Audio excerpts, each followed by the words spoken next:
నమస్తే. మొత్తానికి విశాఖే కాదు, పూర్తి భారతదేశంతో పాటు ప్రపంచాన్ని సంచలనంగా క్రియేట్ చేసినటువంటి ఒక 25,000 కిలోల డ్రగ్స్ గురించి ఇప్పుడు ఎక్కడ చూసినా ఇదే వార్తలు. అయితే మొత్తానికి 2 ఏళ్ల క్రితమే, 2 సంవత్సరాల క్రితమే నారా లోకేష్ గారు బ్రెజిల్తో ఉండేటువంటి ఒక చీకటి వ్యాపారం గురించి చెప్పారు. అది మనందరికీ తెలిసిన ట్విట్టర్లో కూడా ఆయన పోస్ట్ చేశారు. అయితే ఇప్పుడు ఆ ట్విట్టర్ పోస్ట్ని ఎక్కువగా వైరల్ మళ్ళీ అవుతుందన్నమాట. అప్పుడు ఆయన గుర్తు చేసినటువంటి ఒక పొజిషన్స్ అన్నీ కూడా బ్రెజిల్తో ఉండేటువంటి వ్యాపారాలు అన్నీ కూడా బయటపడుతున్నాయి. అయితే మొత్తానికి ఇప్పుడు ఇంకొక సంచలనమైన న్యూస్ ఏంటి అనేది ఇప్పుడు చూద్దాం. అయితే మనతో పాటు కామన్ మ్యాన్ కిరణ్ నాడు, ఆయనతో కలిసి మాట్లాడదాం. నమస్తే కిరణ్ గారు. నమస్తే. అయితే మొత్తానికి బ్రెజిల్తో చీకటి వ్యాపారం అనేది 2 సంవత్సరాల క్రితమే నారా లోకేష్ గారు చెప్పారు. దాంతోపాటు ఇప్పుడు ఇంకొక నిజం, ఘాటైన నిజం ఏంటంటే బ్రెజిల్కి సంబంధించి ప్రధానికి ఈయన ఎవరైతే విజయసాయి రెడ్డి ఉన్నారో ఆయన కరెక్ట్గా ట్వీట్ చేయడం జరిగింది. ఎప్పుడైతే ఆయన ఎలక్ట్ అయిన వెంటనే ఆయనకి కంగ్రాట్స్ చెప్తూ ఒక ట్వీట్ అయితే చేశాడు. అంటే బ్రెజిల్తో ఉన్నటువంటి ఒక సత్సంబంధాలు అనేది ఇంత బాగా జరుగుతున్నటువంటి సిచ్యువేషన్లో నిజంగా వీళ్ళకి అసలు మాకు సంబంధమే లేదు, వాళ్ళు ఒక చౌదరి కాబట్టి అది టీడీపీకి ఆపాదించడాన్ని మీరు ఎలా చూస్తారు?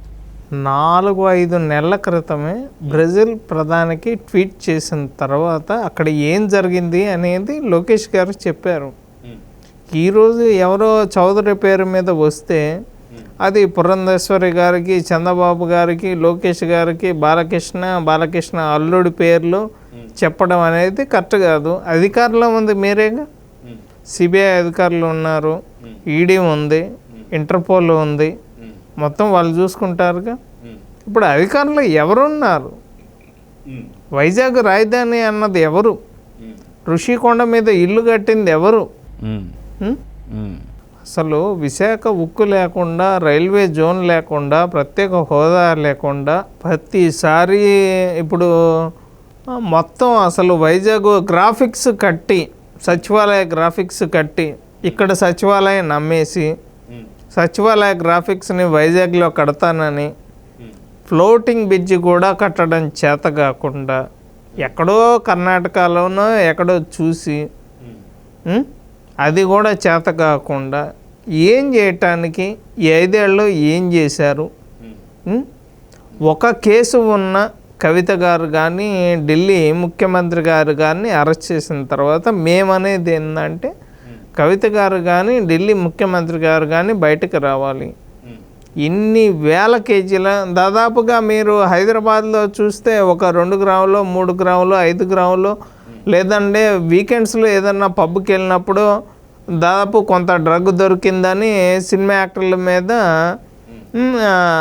సిబిఐ వాళ్ళు కానీ వీళ్ళు చేసే హడావిడి, మీరు రేపొద్దున 10 రావాలి, అది ఇది అని ఒక నెల రోజుల హడావిడి చేయటం, వాళ్ళు ఎంతో కొంత డబ్బులు ఇవ్వటం, తర్వాత సైలెంట్ అయిపోవటం అనేది జరిగింది. ఇప్పుడు ఏపీ మరియు తెలంగాణలో కూడా అన్నిటికీ హెడ్ ఆఫీస్ ఏది అంటే వైజాగ్ ఏపీ. దానికి జగన్మోహన్ రెడ్డి పాలనలోనే ఇదంతా. అయితే ఏపీకి సంబంధించి చూస్తే ఇప్పటిదాకా క్యాపిటల్ అంటూ లేదు. రాజధానులు అంటే ఖచ్చితంగా 3 రాజధానులు అంటూ డైవర్ట్ చేశారు. కానీ ఆ 3 రాజధానులలో కూడా ఎక్కడ ఒక చిన్న శంకుస్థాపన కూడా జరగలేదు. అయితే మొత్తానికి ఏపీలో ఉన్నటువంటి ఒక సామాన్య ప్రజలు కావచ్చు, లేదా బయట ఉన్నటువంటి ఒక ప్రజలు కావచ్చు, ఎవరైతే బయట ఫారెన్లో సెటిల్ అయిన వాళ్ళందరూ కూడా ఇప్పుడు జోకులు వేసుకుంటున్నారు. ఏంటిదంటే ఏపీకి క్యాపిటల్ ఏంటో ఎవరికి తెలియదు అంటున్నారు కదా, కానీ ఏపీకి క్యాపిటల్ దొరికిపోయింది, అదే డ్రగ్ అనేది ఏపీ క్యాపిటల్ అన్నట్టు మారిపోయింది. ఒక డ్రగ్గే కాదండి, గంజాయి, ఎర్రచందనం 3 క్యాపిటల్స్ అన్నారు కదా. 3 క్యాపిటల్స్ ఇవే. మేము ఇవి చూపించే ప్రజల దగ్గరికి వెళ్ళి ఓట్లు అడుగుతాము. నిజంగా ఈ 3 ఏదైతే చూపిస్తే ప్రజలు ఓటేస్తారంటారా? ఓటేస్తారా లేదా అంటే మా మాటలే నమ్ముతారు. తండ్రి లేని బిడ్డని,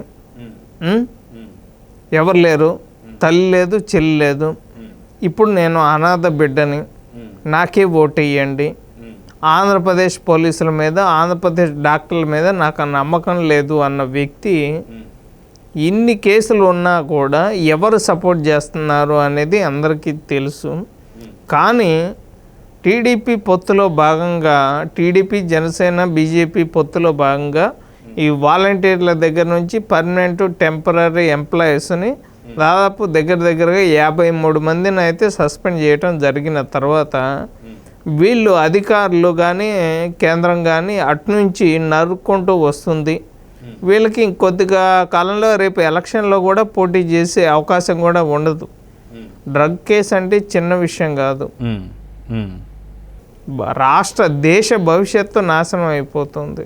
అయితే మొత్తానికి ఇప్పుడు డ్రగ్ కేసులో అతి తొందరలో జగన్ పైన కూడా కేసు నమోదు కాబోతుంది అని చెప్పి ప్రచారం అయితే జరుగుతుంది. ఒకవేళ నిజంగా ఈ ప్రచారమే నిజమయ్యి జగన్ మీద డ్రగ్ కేసు పడితే అసలుకి ఎలక్షన్స్లో నించోవడం కూడా అర్హత అయితే ఉండదు. కాబట్టి ఈసారి జగన్ నించోకపోవచ్చు అనేటువంటి ఒక ఆలోచనలు ఉన్నాయా మీకు? ఈసారి మాత్రం ఇంక లేదండి. వైఎస్ఆర్సిపి పార్టీ అనేది భూస్థాపితం అయిపోతుంది. ఎప్పుడైతే కాంగ్రెస్ పార్టీ 2014లో భూస్థాపితం అయిందో అదేవిధంగా 2024లో వీళ్ళు చేసిన 3 తప్పులు ఏంటంటే డ్రగ్గు, గంజాయి, ఎర్రచందనం, రాష్ట్రాన్ని సర్వనాశనం చేయటం, గుళ్ళు బాలగొట్టడం కానీ, మట్టి మాఫియా, ఇసుక మాఫియా, ఇంకా ఒకటి కాదు కల్తీ మద్యం కానీ, చెత్త పన్ను వేయటం కానీ, కరెంటు బిల్లు, ఆర్టీసీ బిల్లు, ఉద్యోగస్తులకి జీతాలు ఇవ్వకపోవటం, 2,35,000 ఉద్యోగాలు పెండింగ్లో పెట్టడం, ఇవన్నీ పెట్టి మేము డ్రగ్ తీసుకొచ్చాము మాకు ఓటు వేయండి, డ్రగ్గుతో మేము సిద్ధం, నిన్ను జైలు పంపించడానికి మేము సంసిద్ధం. సో మొత్తానికి ఏపీ ప్రజల ద్వారా మీరు ఒక సామాన్య ప్రజలు కాబట్టి ఏపీ ప్రజలు ఇప్పుడు జరుగుతున్నటువంటి ఒక ఈ డ్రగ్ విషయంలో ఏమంటున్నారు? డ్రగ్ విషయంలో ఇప్పుడు సిబిఐ అధికారులు ఎంక్వైరీ అయితే జరుగుతుంది. ఎవరు ఏంటి ఎవరు అధికారంలో ఉన్నది అందరికీ తెలుసు. రాష్ట్రంలో గంజాయికి కానీ ఇప్పుడు ఎర్రచందనం కానీ ఇప్పుడు దాకా ఎవరు అధికారంలో ఉన్నారో తెలుసు. ఇప్పుడు డ్రగ్ కేసు ఒక జగన్మోహన్ రెడ్డికే కాదు పైన కేంద్రంలో ఉన్న అధికారులుగా కూడా ఉరితాళ్ళ బిగుసుకుంటుంది. ఈలోపే జగన్మోహన్ రెడ్డిని ఎప్పుడైనా అరెస్ట్ చేయటం అనేది కేంద్రం అనేది చూసుకుంటుంది. అది ఎంత తొందరగా జరిగితే అంత మంచిది రాష్ట్రానికి, దేశానికి కూడా అని చెప్పి నేనైతే చెప్పగలను.